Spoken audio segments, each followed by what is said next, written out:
The definition of habilitative or rehabilitative care was very, very carefully worded. It specifically mentions ABA, and that's not because this was an ABA bill or that was the only treatment we wanted provided. It's just that without that, ABA would have been excluded. And I can even tell you in the early discussions, some were questioning whether ABA had to be included. But if you read the language, it's pretty clear. They have to cover ABA. The other thing that's really important to know, it has the words, it talks about treatments, but it says including but not limited to ABA. And the reason it was written that way was if we tried to have a comprehensive list of treatments, we knew that we were bound to miss some. And my hope is that as the research progresses and we learn more, there will be treatments that emerge in the coming years that have efficacy or medically necessary that we don't even know about today, and we want the law to cover that too. So it's including but not limited to. What about kids on the autism spectrum need social skills or social thinking groups, position groups? Is that? Great question. The question was for kids on the spectrum who require social thinking groups or social skills groups. And that's just one group a week. Sometimes, like my son is in 3, so are they going to cover all 3? You're getting out of my league if they, because I don't know who they are and I don't know what your policy says. But if it's medically necessary, it should be covered. Primary care. But people, even before Arica, some people were getting social skills covered under speech therapy. And with Arica, I think more people are getting it covered. One of the problems some families ran into initially, or providers, were that the claim was coming back and they were saying, well, we cover speech therapy, but that's one-on-one therapy with therapists. We don't cover group therapy. But I think as it was explained that it's great if you can teach someone with autism to speak to a speech therapist, but you want your kid talking to the other kid on the playground, and for many of our kids, that takes specialized training in therapy, and that's generally has been covered. Did I talk out of both sides of my mouth? So if it's medically necessary to treat autism, it should be covered. Sometimes, like, before all this, the school takes care of it. It's like, no, it's not educational, it's neurological. That's why we have the law. I mean, the insurance company response, Kate had dealt with this a lot, it's educational. Autism is educational. And as Kate will tell you, autism is not diagnosed by the school principal. It's diagnosed by a doctor. Kate? Schools are never, at least schools in Boston, are never ever going to provide a good quality social group. You know that. So, Yeah, that's what I'm not right. When we were working on the bill, Kate came up with top 10 myths about autism insurance, and was this one of them? I think it was. It was. Schools are taking care of this. Oh, yes. The law look into technology for a child who cannot communicate other than iPad or a computer. That will be covered by the law? Yes, in communication device? Yes. Great question. Again, will communications devices be covered? That gets back into the medical necessity, and if it's medically necessary, you may run into some of the things that Carolyn talked about where they have limits and they call it durable medical equipment. If you have Mass Health, that may be a way to do that. But the other really expensive thing that goes along with that sometimes are the people who help them use the device and train and consult about that. And that, again, should also be covered. It's just a question of proving the medical necessity. Amy, have you heard of any family getting 4-time covered through this yet? Or any kind of play therapy or RDI therapy? I know of a 4-time provider who has gotten approval, but it is a provider who has a number of other credentials and qualifications that also fit in with to the thing. Yeah.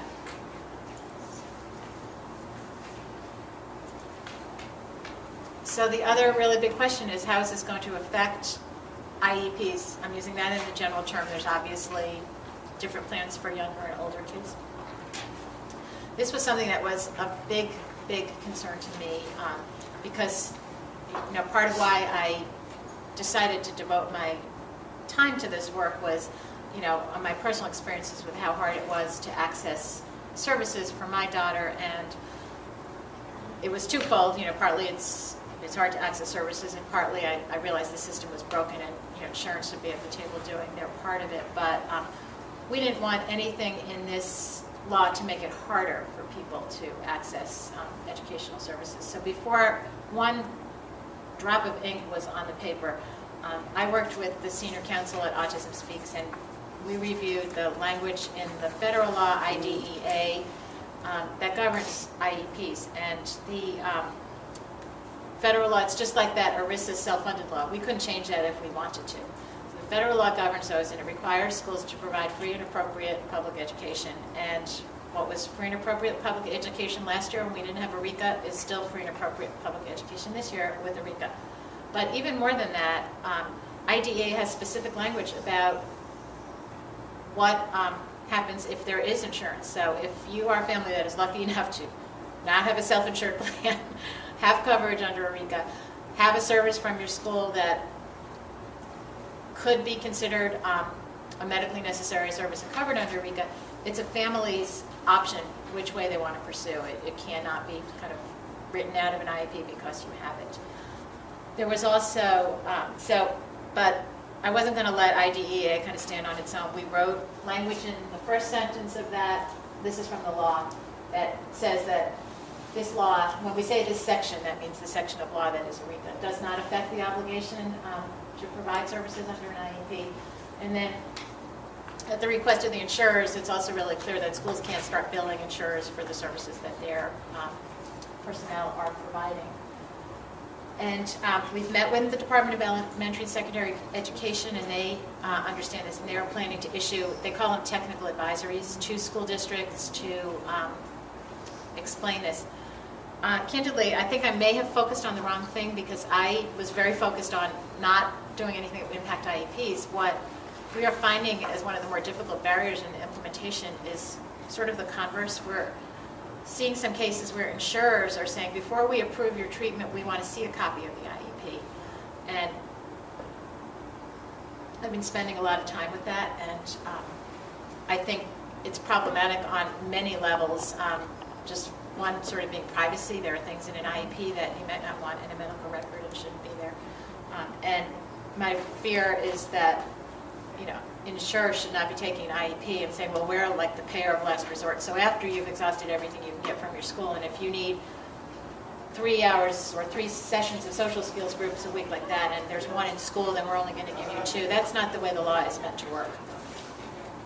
There's really a very clear line in IDEA and insurance, and it needs to work the other way, but it's not working that way yet. So I would say if any of you are finding yourselves in those situations, definitely get a hold of us at the Resource Center, because we're tracking it, and I've spoken directly to some of those insurers. We're working with the Division of Insurance, the Department of Education, and there are some attorneys who are also trying to help us with that. And can I just put in another plug? If anyone is ever talking to an ETF from Boston or an ETF type person in an IEP meeting, and they say anything like, you should use your insurance, or we can't give you that because you have insurance, please call SpedPac, because that is a complete red flag that I think SpedPac would like to be all over. If the city starts trying to push stuff onto this, recognizing that the vast majority of people in the city are not going to be able to access a lot of these things. So just call SpedPac if you hear that. And know if you hear that it's completely wrong. I think you're going to hear that next year. Wow, yeah. I have one question though. You say proving something that's medically necessary. Are there particular forms that are going to be coming, or how do you Well, typically something? doctors will write a letter saying, I've examined X child and this is medically necessary. I think over the next year we're going to start learning a lot more about what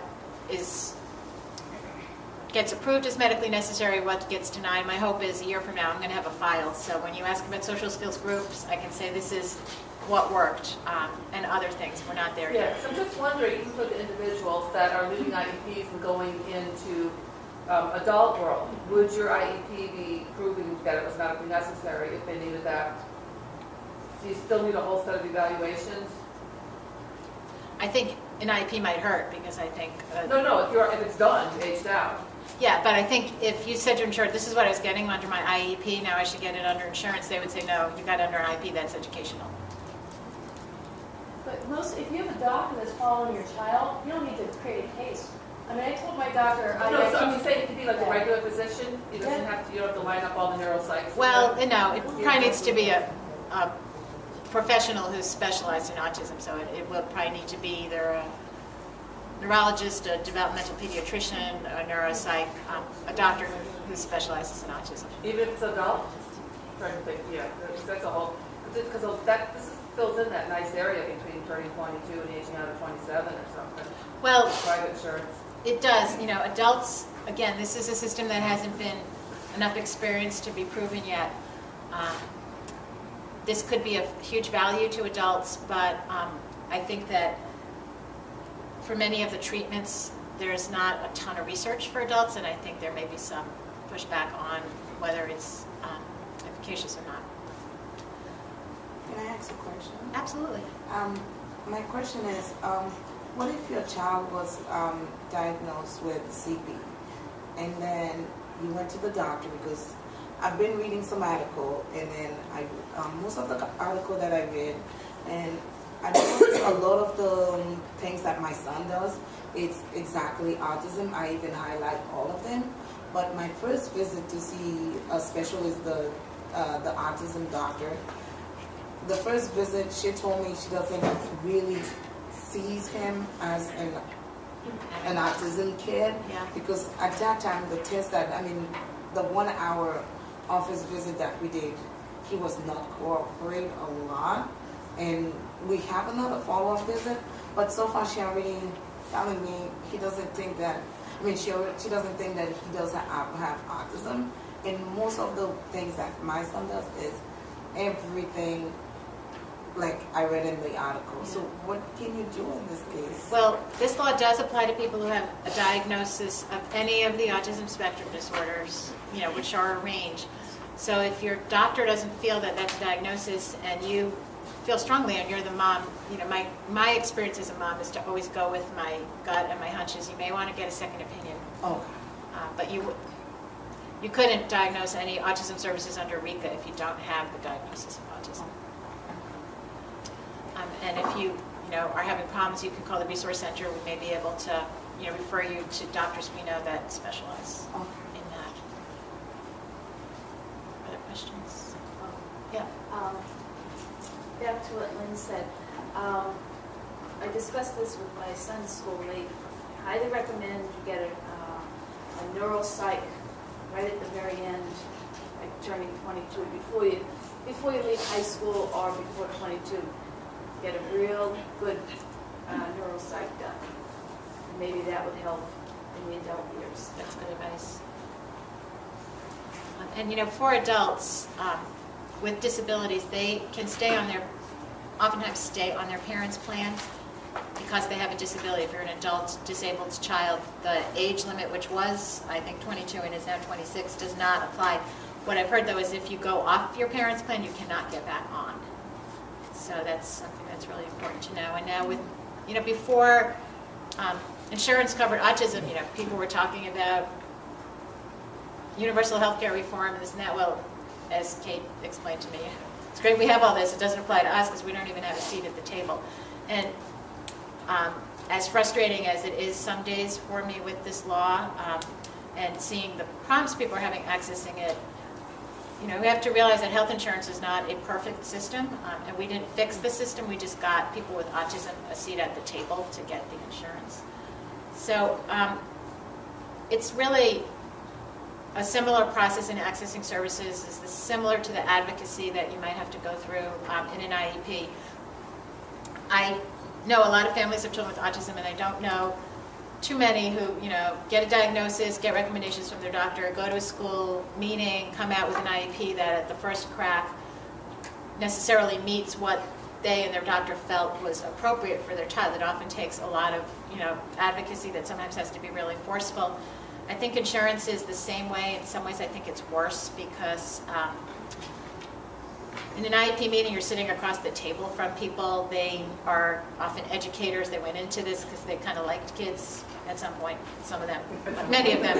I've met many of them are very committed, but it can be a tough role.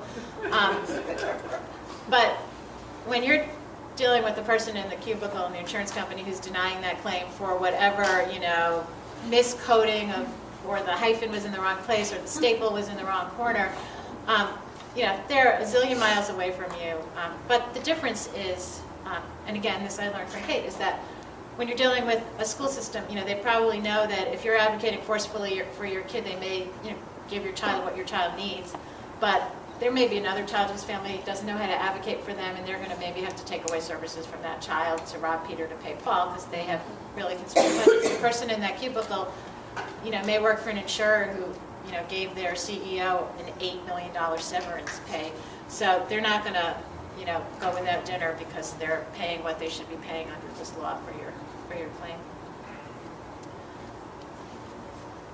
And I can just give you some case of what it takes, because I'm very cynical. My feeling is, I think insurers, many of them, I wouldn't say are in the business of paying claims. If they deny every claim that comes through, a certain percentage go away the first time, a certain percentage go away the second, the third, the fourth, and at the end of the day, they may only have to pay a percentage of the claims that they really should be paying that people are entitled to, and they don't do that with their premiums. If you tell the insurance company to go away, I'm not paying my premium, you don't have your coverage. It's not like they'll say, oh yeah, okay, we'll try someone else.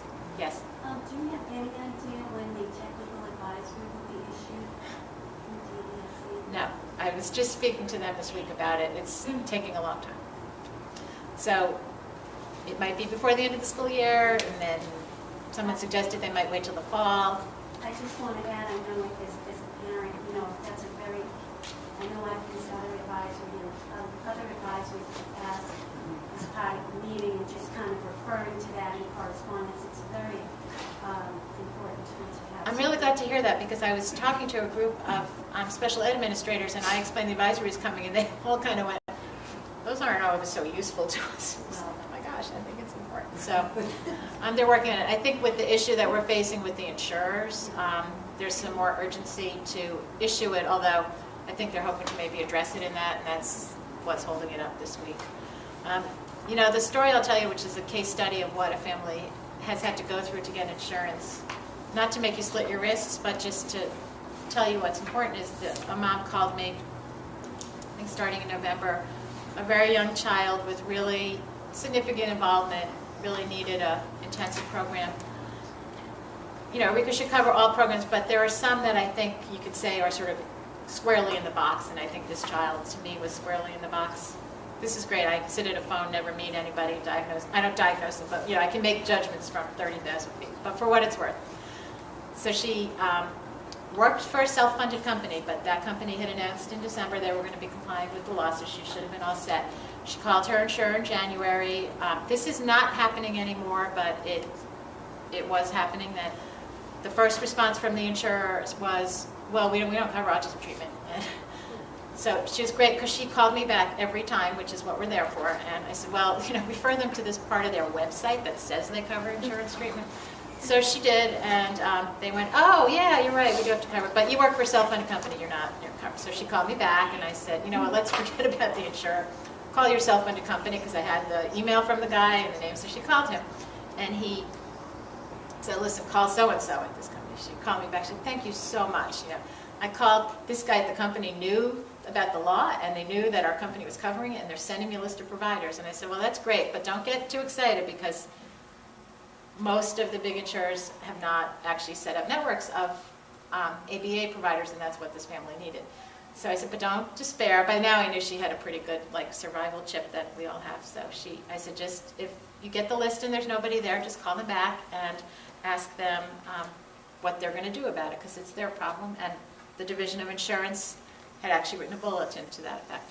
So she calls me back, she goes, you're right, there wasn't a single ABA provider.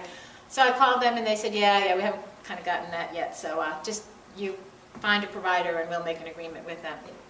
That shouldn't happen. This doesn't happen when you get your premium bill. They don't go, well, my husband has the checkbook, we had our car breakdown this week, we'll get it to you next week. You pay your premium, you should get your coverage. But she did actually get a provider. She was all set for a program, and everybody's getting up to speed. So she called me a few weeks later, the provider gave her a whole thing of papers. And then at the end of it was a paper saying, please give us your credit card, and if we get into a problem where your insurance isn't reimbursing this, we'll charge your credit card. Well, that's not how insurance works. Everybody's in this together, and it's as hard for the consumers, it's hard for the providers, but that's not how it's supposed to work. So, my advice to her was just don't sign that form and see if they'll still come and give you the service that you need. And then doing this work, it's a very small community, so I have like a really good cell phone directory at this point. So on my other cell phone, I called this provider, and I was like, tell me I didn't hear what I just heard. And so I think we nipped that in the bud, but who knows, there may be other people doing that. That's where we're all kind of getting up to speed. So I think I've probably told you what's happening, but I did a report for the State Autism Commission on, they want to know what's happening, and I called it sort of the first 100 days. Despite these horror stories and war stories, I think our implementation is really ramping up consistently or faster and or more smoothly than it is in other states. Massachusetts, we were the 23rd state to pass one of these laws, and there are now 26 states, the majority of the country. The Division of Insurance has been really helpful on tackling some of the specific problems.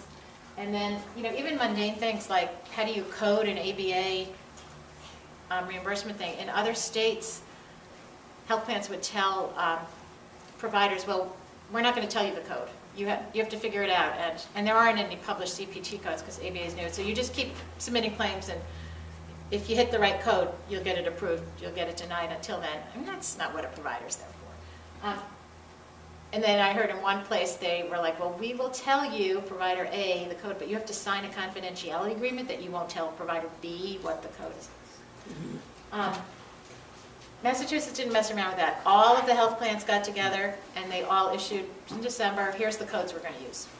So that was pretty good. But still, all the questions you've asked, and we've talked about tons of questions from the community, and as you can see, there aren't straight answers to all of those.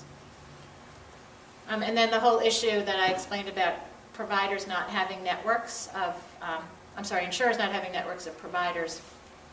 I suspected this was the case, but I needed a little bit of sort of independent data, so I enlisted a parent and a grandparent. And I said, just, call all the major, Harvard, Tufts, and Blue Cross. Call the plans and tell them that you are a parent of a child or grandparent of a child, which was true. Then they fibbed a little. They said they had an open enrollment period coming up and they were trying to figure out what the best plan was going to be for their child.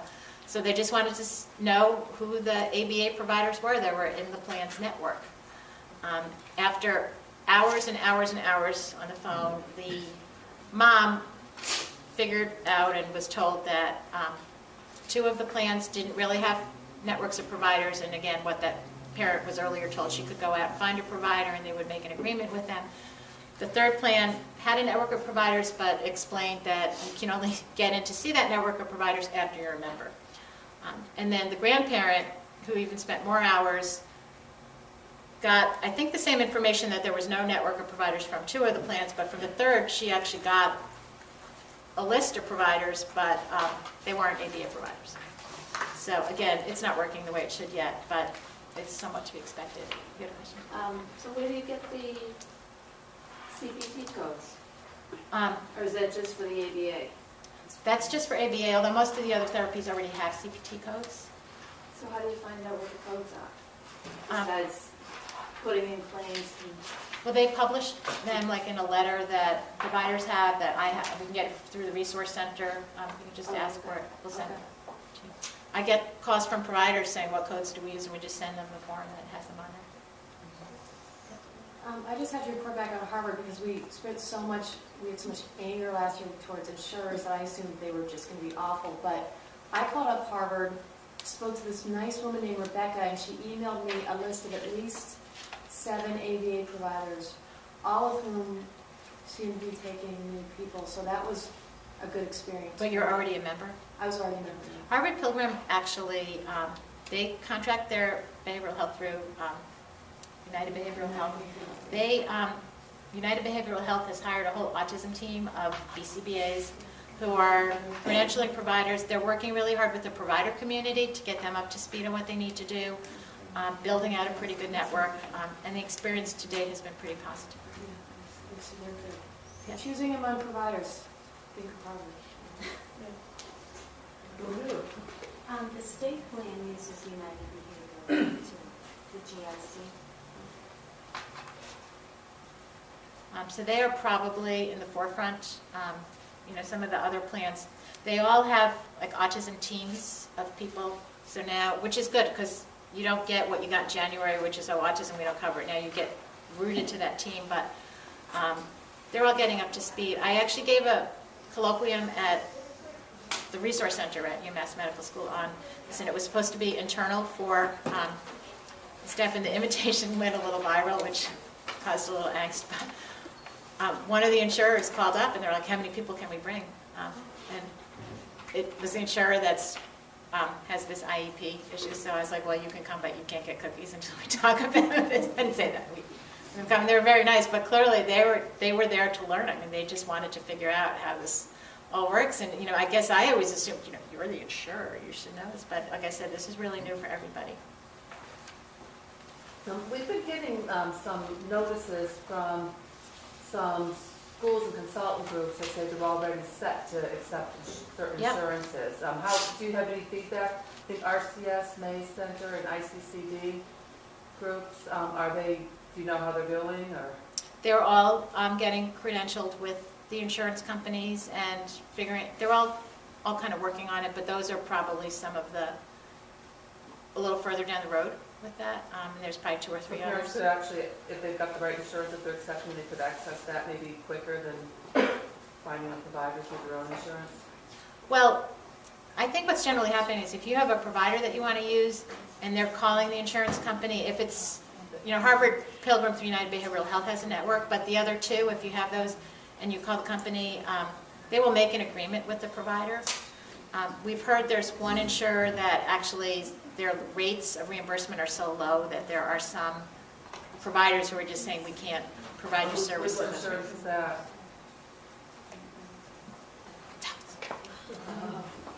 So, but it's not, the provider thing isn't as much of a problem.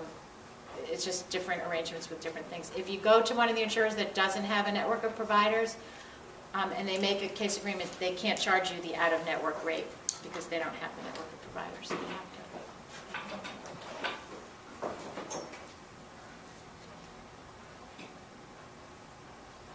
But there are some providers who are taking that insurance as well.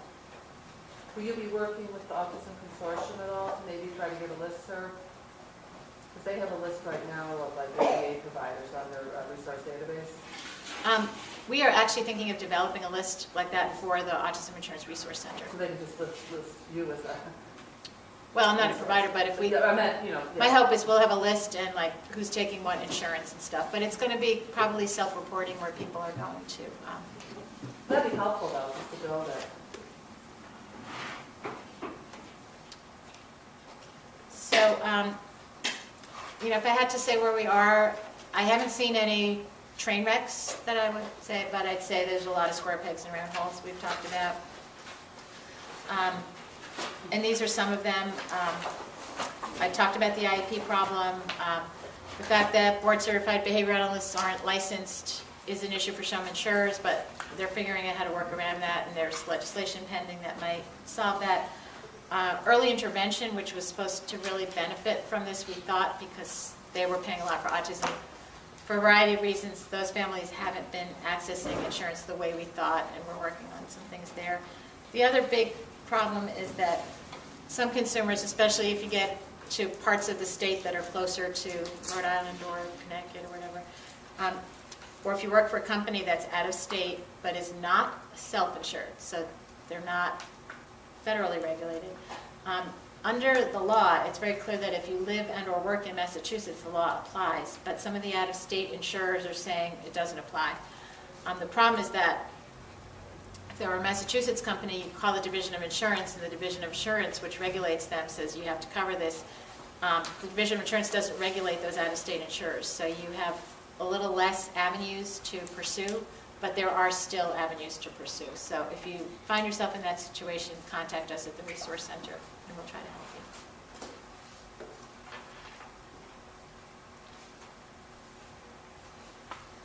And so, you know, this is just, to me, shows how far we've come in a year from when we were tearing our hair out about whether our bill would ever move from the pile of thousands to where we are. And I got this call a few weeks ago where, you know, a child was just diagnosed, and I know how overwhelming that was for me. And the parent walked out of the clinic with a pile of materials and wasn't quite sure where to start. And they said, just first figure out if you have insurance, which was huge. And she did have insurance, but you know, the system is really changing, and I think it's going to be a very different path. And I've always said my goal in all of this was, you know, to be at a conference 3 years from now and hear some parent go, oh, I can't believe the paperwork I have to fill out to get my insurance reimbursement.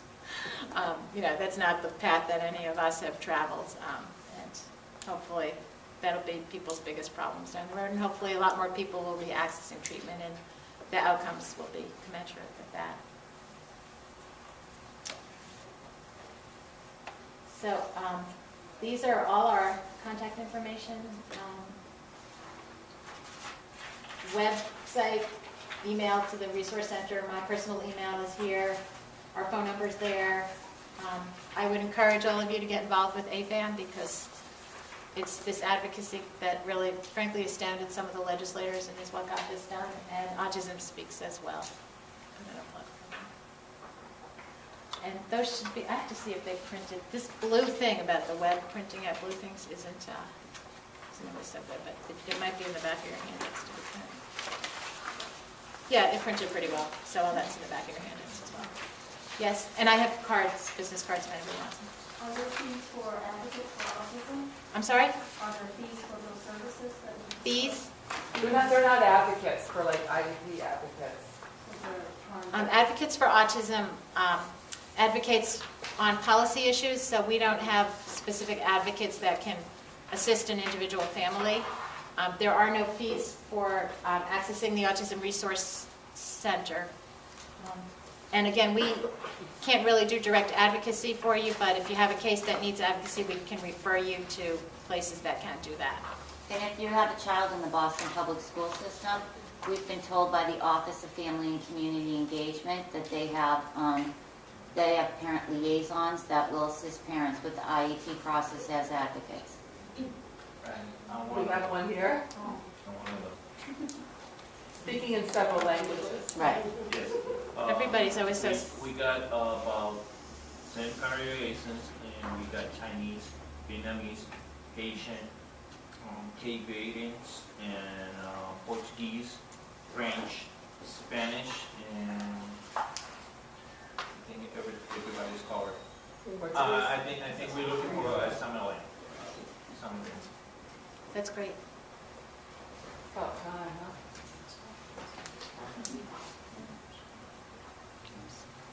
Everybody always has such long faces at the end of this. I know, it's like there's still a couple mountains to... Yes, there are, but we have a really strong law, and that's huge. You know, IDEA was passed how many years ago? And it's a great law, but people still have a lot of work to do, so we'll get there. Amy, what are some of the self-funding companies that you know of that have voluntarily chosen to do this with them? Partners Healthcare. There's Teamsters, Local 25 is doing it, and they don't have to. Teamsters 25, State Street Bank and Trust. Oh, the Teamsters.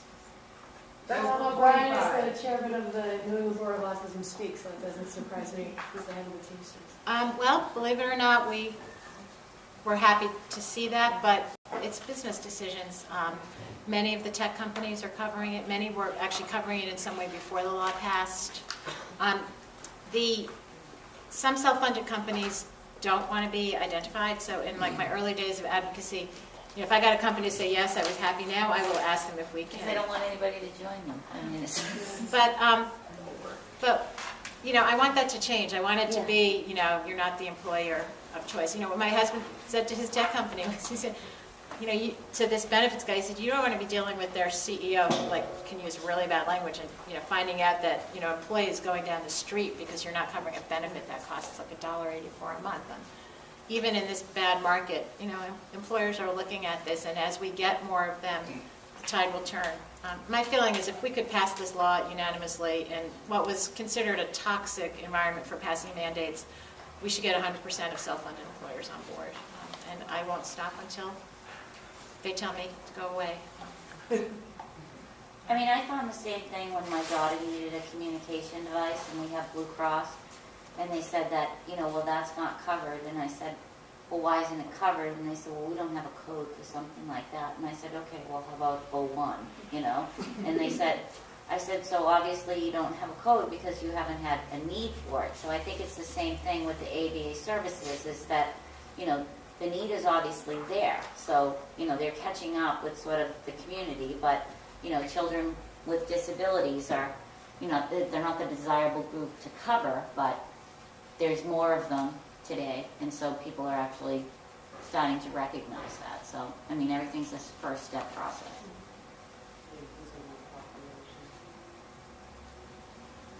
Thank you.